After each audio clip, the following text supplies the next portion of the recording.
जय श्री कृष्ण दोस्तों, मित्रों जय श्री कृष्ण। दोस्तों, यूपी में भारतीय जनता पार्टी की एक बहुत अच्छी जीत हुई।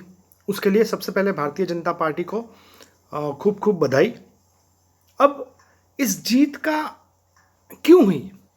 इस जीत पे बहुत लोग बहुत कहा भाई उनका राशन की वजह से जीत हुई, उनकी एक्स फैक्टर की वजह नहीं, वो योगी जी की नीति की वजह से नहीं, योगी जी का जो हार्ड लुक था उसकी वजह से हुई, एनकाउंटर्स किए उसकी वजह से हुई। ऐसी ऐसी हर बात हम लोग आज न्यूज़ चैनल सुना रहे हैं, लेकिन शायद सही बात जो है ना वो बात न्यूज़ चैनल्स बता नहीं रहे हैं।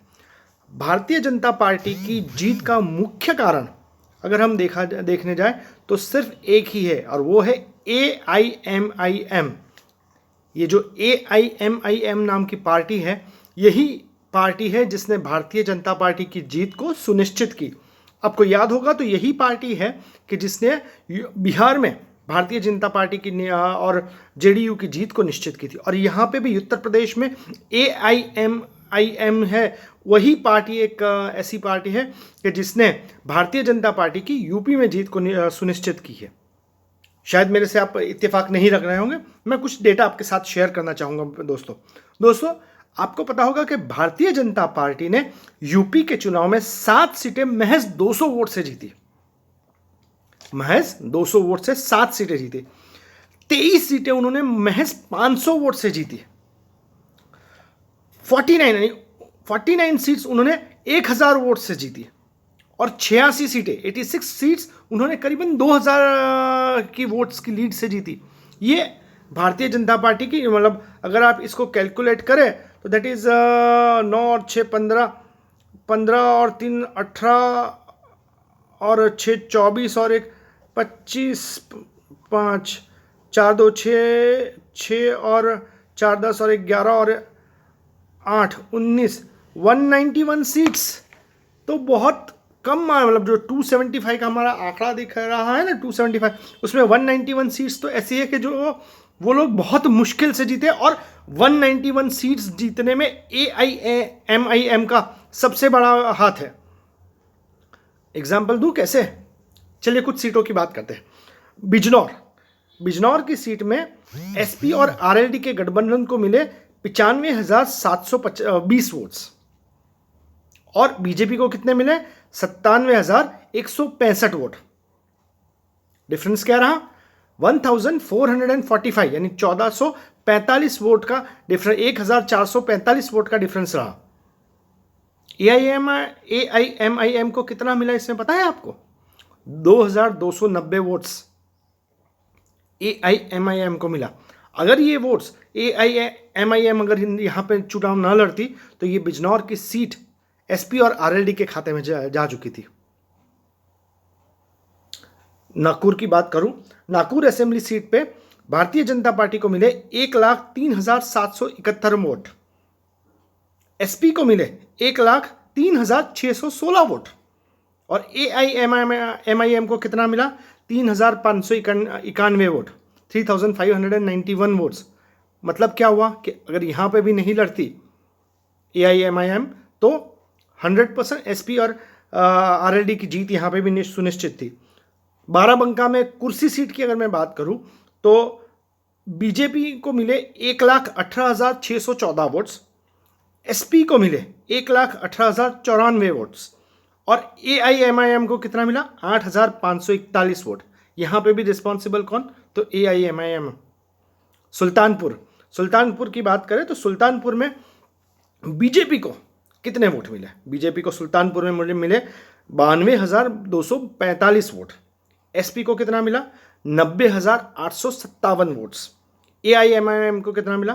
5,251 वोट्स। यानी यहाँ पे भी वही रिजल्ट है कि AIMIM की वजह से भारतीय जनता पार्टी की जीत हुई। और इस सीट की मैं बात करूँ, बीजेपी को मिला 93,691 वोट।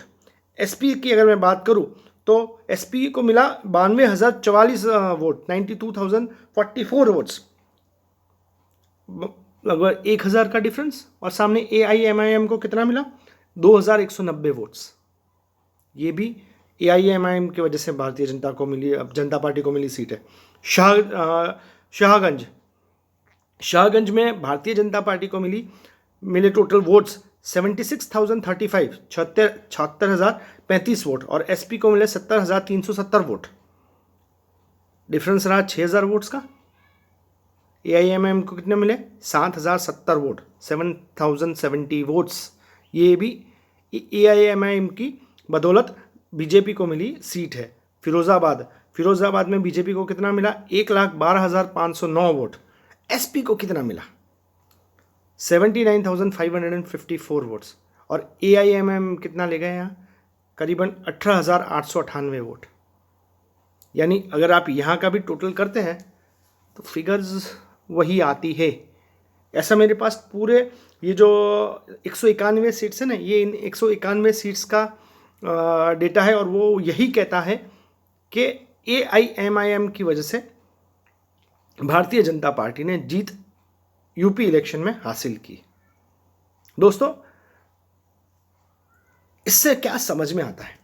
भारतीय जनता पार्टी ने जीत हासिल की, मीडिया एक वेव बना रही है कि नहीं, बहुत अच्छी जीत, बड़ी जीत, बहुत भारी जीत। लेकिन इसमें दिख दो चीज़ें रही है। एक कि जो विपक्ष का कंसोलिडेट वोट था वो उनके पास था, उसके बीजेपी का वोट टूटा।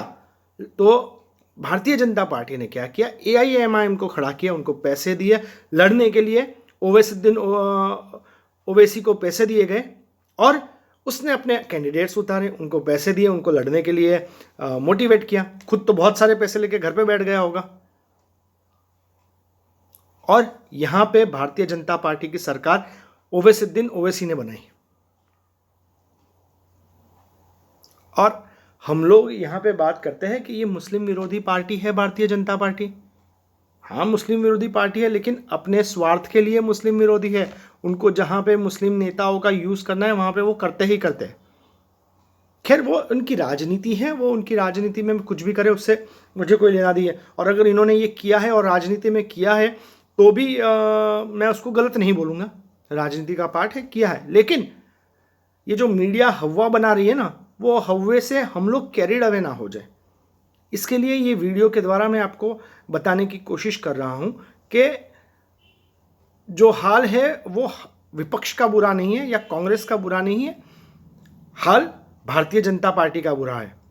आने वाले समय में इसी साल में दिसंबर में गुजरात के चुनाव आ रहे हैं। गुजरात के चुनाव में कौन सी पार्टी अब है कि जिसको बीजेपी पैसा देने वाली है, जिसको लड़ने के लिए उकसाने वाली है, जिसको लड़ने के लिए मोटिवेट करने वाली है?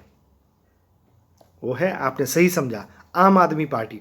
आम आदमी पार्टी को अभी सारी जगह पे पूरे गुजरात में बोला गया है कि आप जहाँ जहाँ पे मुस्लिम वोटर्स हैं उन मुस्लिम वोटर्स में जाके अपना प्रचार कीजिए। दूसरा, वो लोग जो हिंदू कास्ट के हैं और जो मेजॉरिटी में से आते हैं और जो भारतीय जनता पार्टी से बहुत नाराज़ है, उनसे मिलिए और उनको अपने पास लीजिए, ताकि वो जो वोट शेयर है कांग्रेस का वो डिवाइड हो जाए। और कांग्रेस इसी तरह से कुछ सीट, जैसे पिछली बार 10 या 12 सीट से रह गई थी ना, इस बार भी ऐसा हो कि 5-7 सीट से रह जाए। तो ये आपकी अक्लमंदी पे है कि आप क्या करना चाहते हैं। भारतीय जनता पार्टी की जीत उसकी काबिलियत की, उसकी गवर्नेंस की वजह से नहीं हुई है, बल्कि उसकी राजनीति की वजह से हुई है। जो राजनीति उसने एआईएमआईएम को यूपी के चुनाव में या बिहार के चुनाव में यूज़ करके की है। वरना भारतीय जनता पार्टी यूपी में घर पे ही थी। ये बात इस रिजल्ट्स के, इस आंकड़ों से साबित होता है। इसलिए कृपया करके जो भक्तगण हैं वो अपनी औकात में रहें और हमें बताना छोड़ दे कि विपक्ष साफ हो चुका है। साफ विपक्ष नहीं, साफ आप होने वाले हो, ये बात तय है। शायद ये कुछ बार नहीं, 1-2 इलेक्शन आप शायद कर लोगे और 2024 तक भी शायद ऐसा कर लोगे, लेकिन ये ज़्यादा टिकने वाला नहीं है, क्योंकि लोगों को ये बात समझ में आ रही है। और जो विपक्ष के लोग हैं उनको सिर्फ इतना बोलूँगा, मायूस मत होइए, लड़ना बंद मत कीजिए, रेस्ट मत कीजिए, आराम मत कीजिए। आराम हराम है, आप आराम मत कीजिए, आप सिर्फ लड़ते रहिए। लोग आपके साथ जुड़ने ही वाले हैं। ये एक आध दो एआईएमआईएम या आप जैसे लोग आएंगे, कुछ पैसा लेंगे, चले जाएंगे, लेकिन अगर आप लोगों के साथ जुड़े होंगे ना, तो सही कहता हूँ कि भारतीय जनता पार्टी को यहाँ से उखाड़ फेंकने में कोई रुकावट हमें नहीं नड़ सकती। आप सबको धन्यवाद। जय श्री कृष्ण।